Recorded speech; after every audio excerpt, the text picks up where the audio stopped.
Склеиваю между собой листы пеноплекса, вот так лесенкой, это будет основание под диораму. Дальше нарезаю бальсу для того, чтобы ей закрыть края с запасом по высоте, потому что там будет еще много разного рельефа. Нижнюю часть закрыл переплетным картоном и вкручиваю в нее 4 ножки. Толстая проволока необходима для того, чтобы придать жесткости стволу дерева, а тонкая для того, чтобы сделать мелкие веточки, которые я закручиваю и закручиваю, пока проволока полностью не кончится.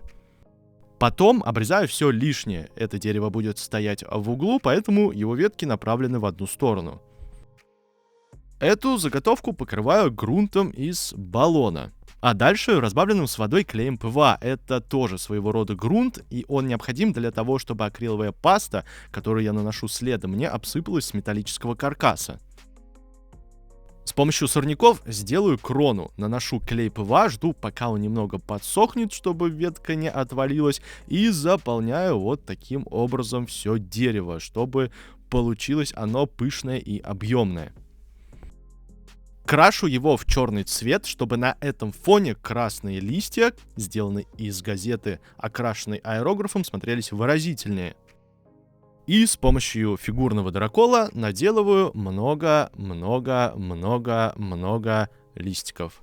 Разного размера, чтобы оно все было разного размера. Вот так вот. Вступайте в нашу партию.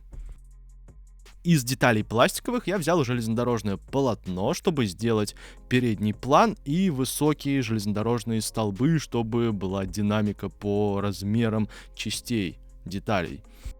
Остальные же детали подобраны по одному принципу, чтобы у них был плоский верх для того, чтобы можно было посадить кошек. Рейки разных размеров понадобятся мне для того, чтобы изготовить окно, склеиваю их между собой.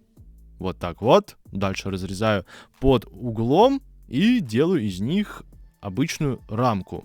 А эту рамку заполняю рейками потоньше. Вот и все.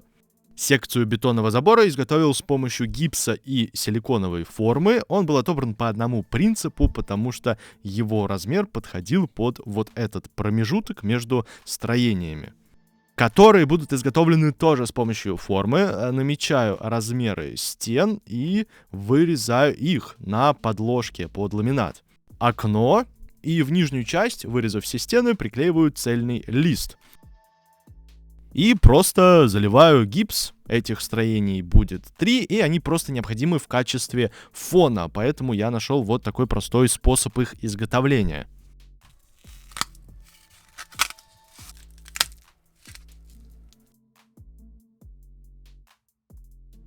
Клей ПВА должен быть жидким для того, чтобы на ветке он наносился маленькими каплями. И наношу я его небольшими участками, чтобы он не успевал застывать. Это уже финальный и самый простой этап в изготовлении дерева. Просто клей и просто обсыпаю листиками. Стены просто склеиваю между собой без всякой основы на клей ПВА. Сначала вот так вот, а потом и вот так вот. Покрываю стены пропитывающей грунтовкой, чтобы акриловая паста, которая идет следом, не обсыпалась с гипса. Я использовал разные виды акриловых паст, чтобы попытаться сделать разную фактуру, но после покраски, как оказалось, в этом нет смысла.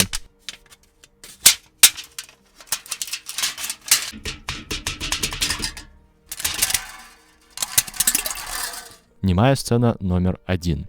Примеряю декорации к основанию, позиционирую их относительно друг друга, где надо, выравниваю и после заливаю внутрь гипс.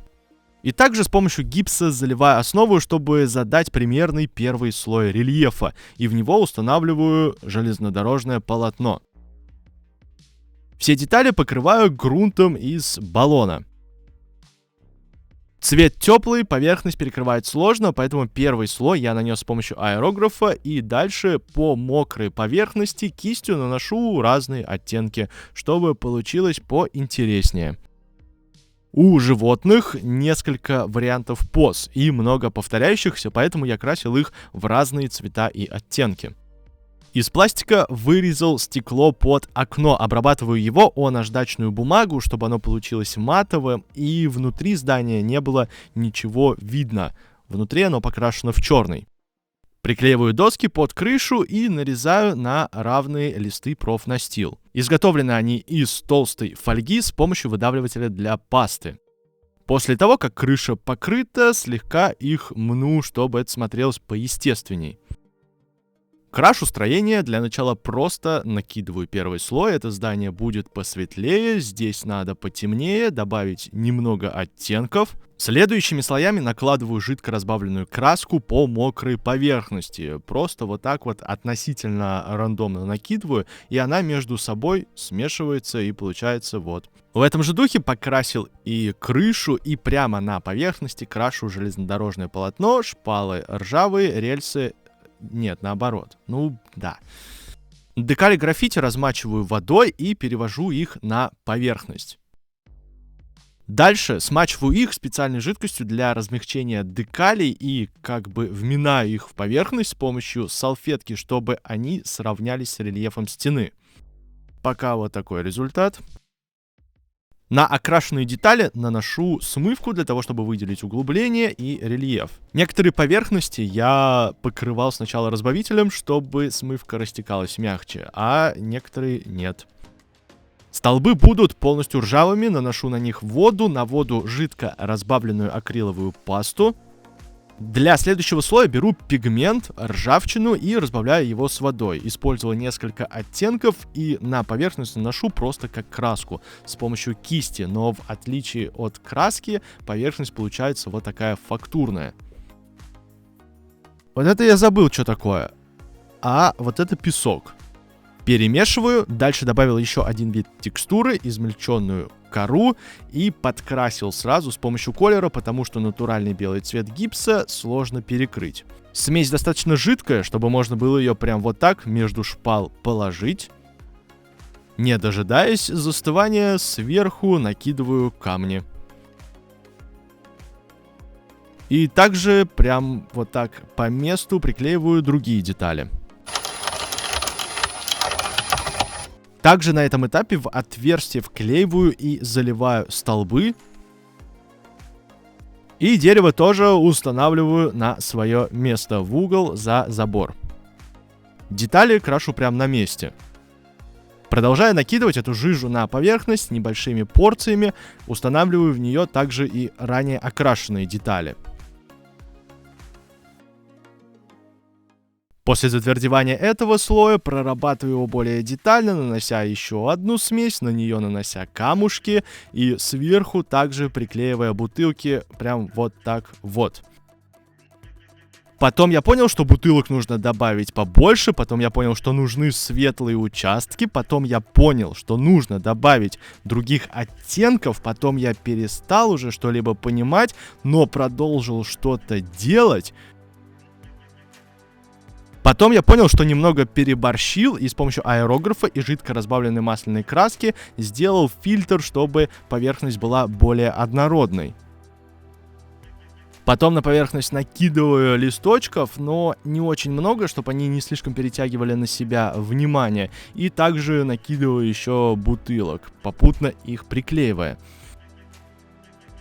Потом работа завершилась, я начал снимать первые кадры финальной сцены, потом я начал показывать детали, потом переключил внимание на кошек, чтобы вы посмотрели, сколько их.